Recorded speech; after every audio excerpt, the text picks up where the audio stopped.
Поздрав до сите учесници на конференцијата, пред се до организаторот.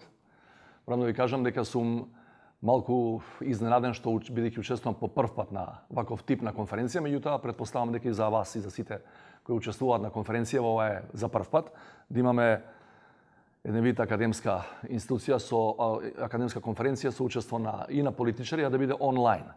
Меѓутоа, ситуацијата со коронавирусот не натера да размислуваме и на поинаков начин и да правиме вакви така наречени дигитални конференции.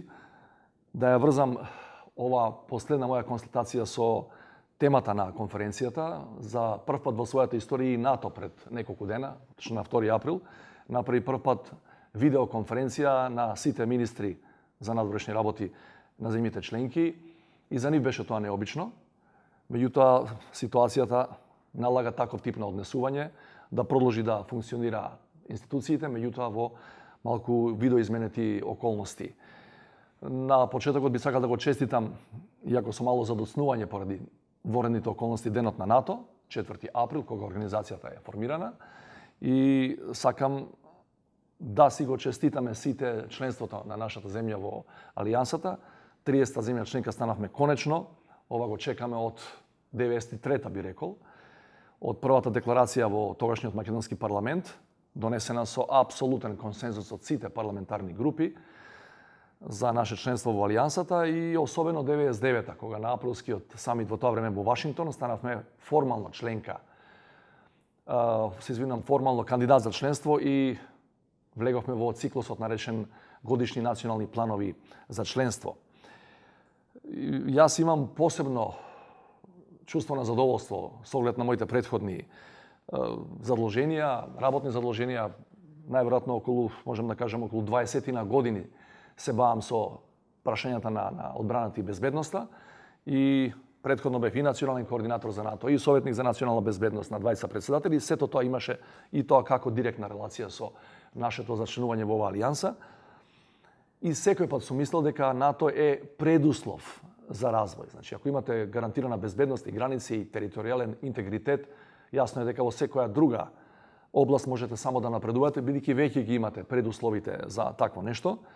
Според мене, нашето зачленување во НАТО е еден од трите најважни моменти во нашата понова историја, сигурно еден од трите најважни моменти од нашата независност до денес. Значи, ако првиот историски момент за нашиот народ, за сите нас, за нашата држава е 91 и 8 септември, кога стекнавме независност, ако е вториот 93-та и 8 април, кога станавме членки на Обединети нации, ова е секако со таа, да наречам, стратешка тежина и мислам дека кога год ќе правите анализи за тоа што се случувало во првите 30 години од нашата независност, овој чин, нашето зачленување во Алијансата, едноставно не ќе можете да го избегнете. Што сега работи НАТО со оглед на овие околности кои знаеме дека се драстично изменети на глобално ниво? И само неколку реченици ќе ми дозволите да кажам како е поставена Алијансата во моментов, за да се разбијат сите оние тези на скептиците кои постојано велат дека НАТО е организација од некои стари времиња, од времето на биполарната подлоба на светот, од студената војна и дека не се има адаптирано на новите околности. Тоа не е точно, е во однос на најновата ова пандемија што имаме сега во врска со коронавирусот.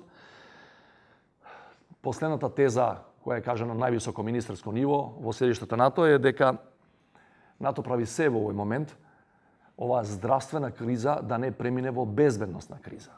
Чи за таа цел сите препораки на Светската здравствена организација, една организација која што е НАТО, стриктно ги спроведува, ги следи, иако се работи пред се за воено-политичка организација, сепак ги следи. Во штабот на НАТО, новиот штаб на НАТО, отворен од минатата година, е драстично редуциран персоналот на луѓето кои работат. Таму редуцирани се сите патувања на луѓето кои работат, а ги има илјадници, освен оние врзани директно со војните мисии. Многу се засилени мерките во склад со препораките на СЗО за заштита на војниците под капата на НАТО во меѓународните мисии.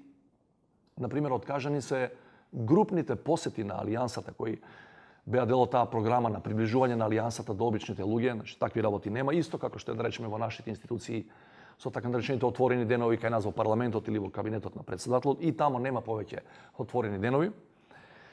Што конкретно НАТО прави во последниве недели или денови, да кажам, имаше пред неколку дена состанок редовен на министрите за надворешни работи, меѓутоа закажан е вореден состанок на сите министри за одбрана на земјите членки, кој ќе биде овој месец, април месец, затоа што очигледно е неопходно дневно следење на она што се случува со пандемијата и у тој аспект како НАТО ќе се адаптира и како НАТО ќе се спротивстави на заедничките напори кои ги прават различни држави и различни институции во сите тие држави. Според последните заклучоци на овој последниот министерски совет на НАТО, НАТО дава поддршка на своите земји членки во три насоки. Прво дава комплетна логистичка и транспортна поддршка за транспорт прво на медицинска опрема, која е неопходна кај земјите членки, која има повеќе да транспортира кај оние кои имаат помалку. За таа се составени најголемите карго авиони C-17 на НАТО. Во овој момент 3 од нив кои се во постојано летање, да наречеме, меѓу земјите членки. Последната голема пратка беше од Романија кон Италија за одредена медицинска опрема која недостасува во таа веројатно најтешко погодена земја на алијансата покрај Шпанија. Потоа комплетната логистика ја обезбедува помеѓу членките во делот на потребата за медицински персонал од една во друга земја членка. И оно што е интересно, НАТО учествува со своите иновативни технологии. Постои една силна гранка во рамките на алијансата која се бави со новите технологии. Например, НАТО има поприлично искуство во 3D принтањето. И ова се последно што е интересно да го знаат и оние кои следат оваа конференција и целокупната наша јавност. Од пред неколку дена започна производството на преку 3D принтери на заштитни медицински маски кои имаат посебен систем за вентилација во Италија. Значи тоа што НАТО до сега го имаше како експертиза во тој дел, како научно достигнување, е дадено на користење на таа земја членка, каде што тоа е неопходно и низ една специфична локална иницијатива, нели, јавно-приватно партнерство. Значи алијансата со една локална фирма, тамо веќе тоа го изработува преку 3D технологијата. И тоа е во овој момент голема поддршка за Италија, која има меѓу другото недостаток и во овој сегмент. Она што нашата македонската јавност треба да го знае е дека НАТО изминативе неколку години, значи многу пред да се случи пандемијата и многу пред да станеме ние земја членка, веќе обучи над 500 лица, значи наши тука вработени по институциите, да работат во вакви услови и тие се составени сите во тој капацитет да работат и да се снаоѓаат. Значи во воредни ситуации, вклучувајќи и заразни болести, една од институциите кои има директен бенефит од тоа што станавме земја членка на НАТО и е дел од тој заеднички здружен информативен систем на НАТО е Центарот за управување со кризи, кој е дел од програмата НАТО наречена Next Generation Incident System, кој служи за подобра размена на информации и подобра соработка меѓу институциите. Меѓутоа, внимавајте, зборувам за размена на информации на подрачјето на нашата земја и за подобра координација меѓу нашите домашните, тукашните институции. НАТО тоа го мапира, ни дава технолошка поддршка од позадина во тој дел, бидејќи ние тој тип на капацитет го немаме и ние многу побрзо разбираме што се случува во рамките на нашата држава и каде е неопходна поголема помош или присуство поголемо на одреден персонал. Тоа претходно го немавме, односно работевме, бевме оставени сами на себе, сега имаме цела алијанса со 29 земји членки кои тоа го работат. Сакам за да не должам многу, бидејќи во воредни околности не треба и премногу долго да се зборува, само да споменам уште една теза и да разработам на кратко колку ми дозволува времето, која е битна во рамки на оваа пандемија и е значајна тука и нашата соработка со НАТО, односно веќе сега внатре како земја членка. Тоа се тие кампањи за дезинформирање на јавноста. Сте слушале хибридни закани, знаеме сите, кои изминативе неколку години ги имаме ние во различни облики и со различен интензитет и кај нас. Меѓутоа сега повторно имаме еден вид на хибридна војна меѓу засегнати страни, меѓу ентитети, меѓународни организации и така натаму.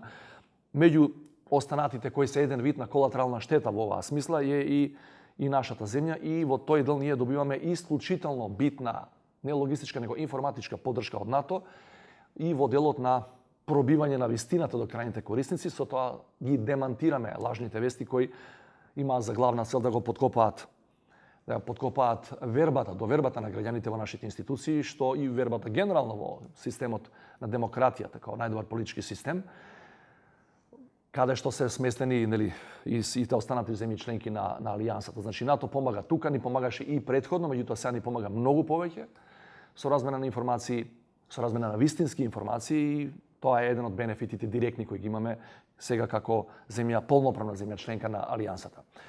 Сакам да ве поздравам уште еднаш на крајот и да си посакаме сите ние идната година денот на НАТО да го прославиме во нормални околности и да го прославиме вака гледајќи се очи во очи, што се вели директно во еден физички жив контакт, а не вака на дистанца, бидејќи сепак тие традиционални конференции, барем мене као човек од постарата генерација, ми се многу подраги.